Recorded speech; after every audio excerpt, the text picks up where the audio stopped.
All right, hello everybody. Welcome back to the PGHO Overtime channel.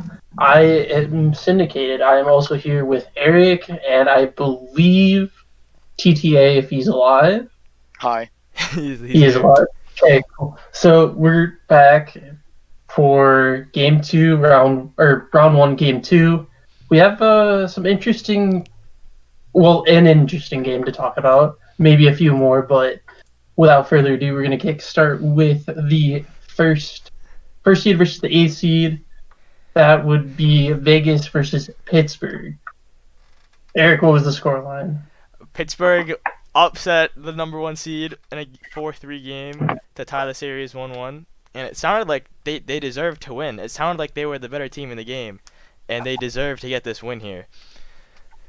But I was not there personally, so I'll have to go to you for the inside info on since you actually watched the game. But it sounds like the better team won. So yeah. So from what I watched, what I saw, it was just mainly the better team won. One thing that I think Vegas is very lackluster of is their captain or their leadership. They're all captains, and their captains, don't really have a firm grasp on that team. If I was on that roster myself, I really didn't feel like playing for them, and I just didn't feel really motivated to do much. And it kind of really showed in today's game. Pittsburgh was just the better team, and they were better.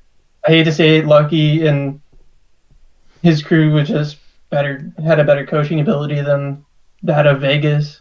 And I would say that's one of the reasons they won today, even though his trading skills are kind of down there. But of course, of course. Classic, the I'll classic. get I'll give props where props are due, and Pittsburgh won tonight just based off of their leadership, and they found the back of the net four times, and they held Vegas to three Yeah, to be fair, for the win.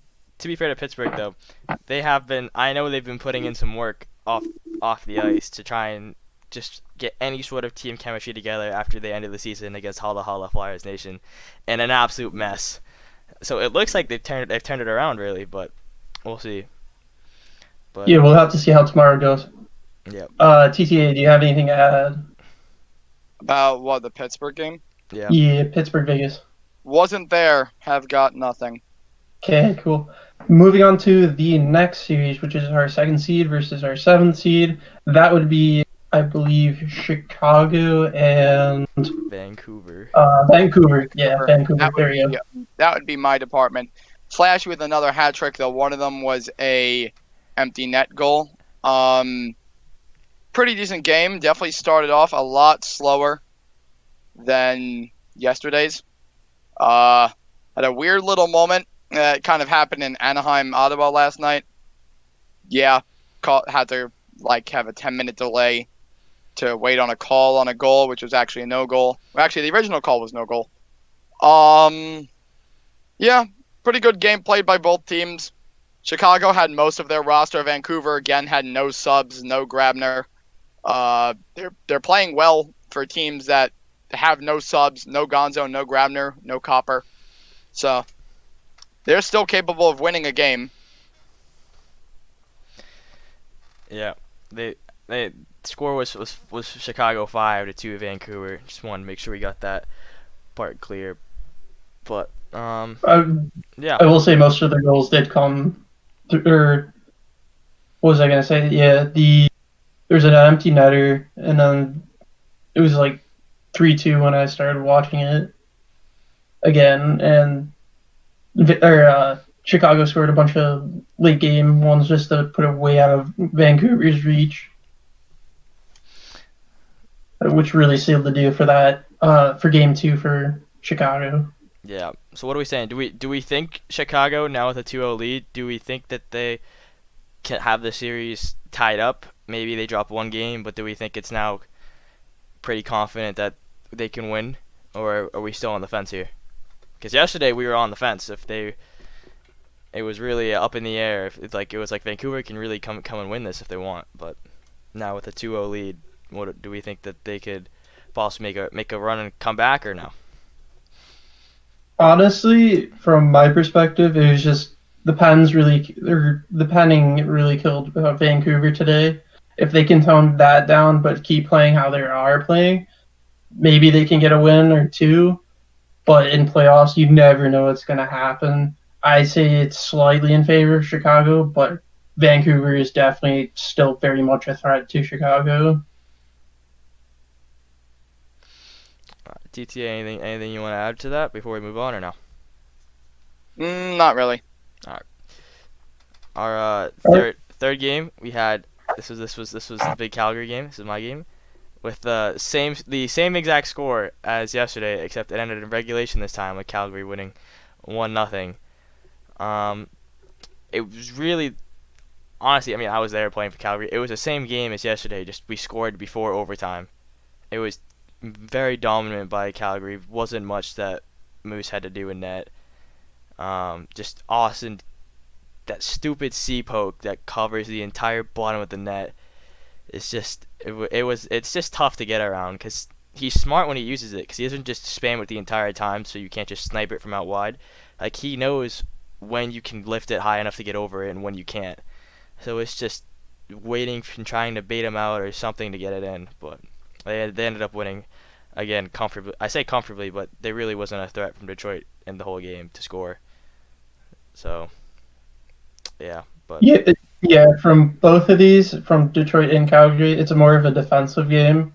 It's really who's going to step up on the offensive side that's really going to catapult one of these teams ahead of the other. And right now, it just so happens to be Calgary because they're, slightly finding the back of the net. Whether it's by 1 goal, 2 goal, 3 goals, doesn't matter. You're putting them in the back of the net, and you got that slight, and now you have the 2-0 series lead. You're still not out of the woods, but you have a little bit of a cushion in case of, you have a stumble or something tomorrow or the next day. But you just got to keep going with the rhythm and play that possession game. Calgary does a fantastic job at the possession game over Detroit. That's why Detroit's not doing as hot as they want to do in the offensive spectrum of things. And Calgary's defense is just on point. They're blocking shots for their goalie, which makes it way easier, and deflecting shots from the outside, or they're covering up the middle of the ice for their goalies so that the shots are coming in from the left and the right wing instead of right down the middle. So that's really good for them. Detroit's, for the most part, doing the same thing, but their goalie's just been, by far their best player. Yep. So sums it up perfectly for me. As we move on to the final game of the day, big surprise here in the scoreline. Ottawa winning 7-1 over Anaheim. Honestly, I know I wasn't there. Have we heard anything about what went wrong? I heard that Miles had an absolute stinker in net, but besides that, have we heard anything or what? Yeah, so with Miles, he got robbed in the cookie shelf tonight. The goals were just flying left, right, and center up in the top ends of the net, and he just couldn't do anything about that. His defense and stuff was okay, but it's not playoff worthy for sure.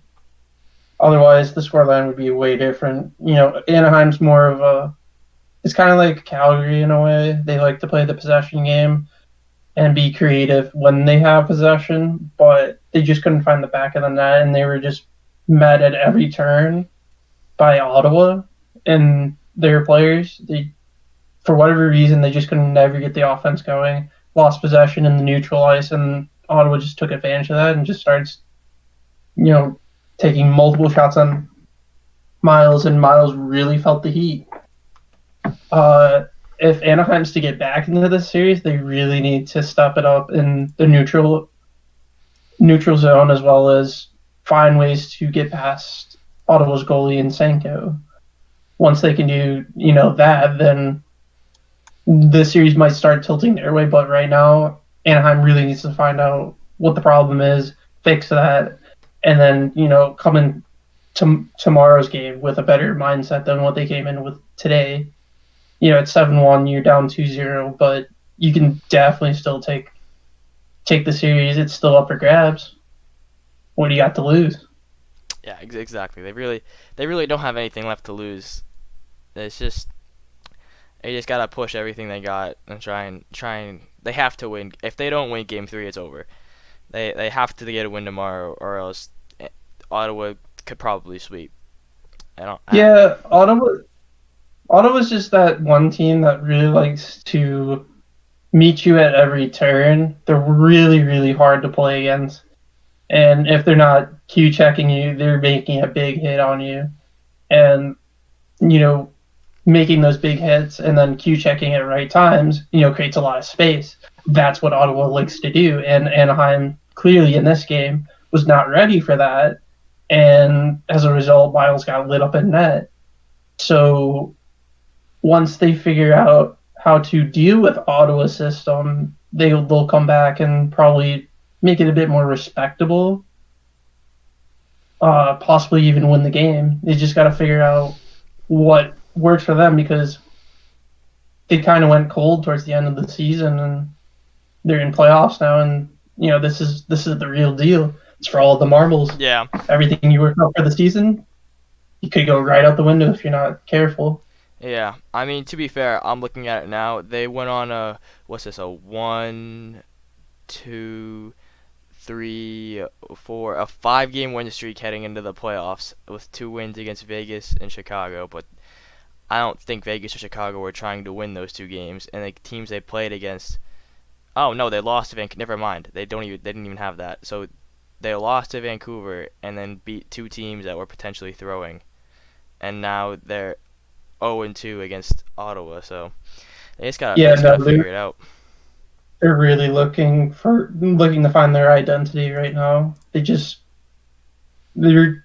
They want to play hockey, but at the same time, it's like, all right, what do we do once we have the puck type of deal? It's just they struggle to think 10 steps ahead. Instead, you're thinking 2 steps behind, while Ottawa is, way ahead of you in terms of how the play's going to come out. And it's one of the main reasons why Ottawa won today. And the scoreline is what it is.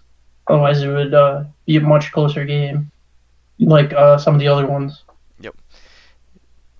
TT, anything you want to say before we go into the player of the games for each series, really quick? Anything No, at all? I got nothing. Yeah, nothing. All right. So we are just to wrap things up. We're gonna, courtesy of the PGHO network commentators, gonna have the player of the game from each game in every series every day. So today's player of the game for Pittsburgh in Vegas was Isiders.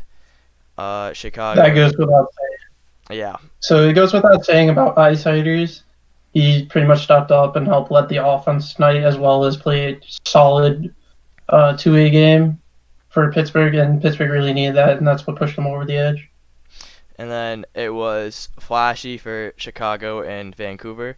Not really surprised there. He got a hat trick. Yeah, in a game they won by 3. Doesn't really surprise me. Flashy doing flashy things. It's exactly. Just, we got. What did you expect? Yeah, we got the meme himself, A Fox, coming in for the player of the game for Chicago. I'm not Chicago, for Calgary against 2 games, Detroit. 2 goals. 2 games, 2 goals, only goals in the series. A Fox is player of the game when everyone was clowning on him for probably the whole season. He's got the scoring touch for Calgary. And then we got finally the last player of the game. We have Amir for Ottawa and Anaheim. So that's gonna do it for today. Well, interesting day, not as eventful. Obviously, the first day we had 3 overtime games with one of them going to double OT, but we'll be back regardless tomorrow for game 3, no matter what. So we'll see you guys then. Thank you guys.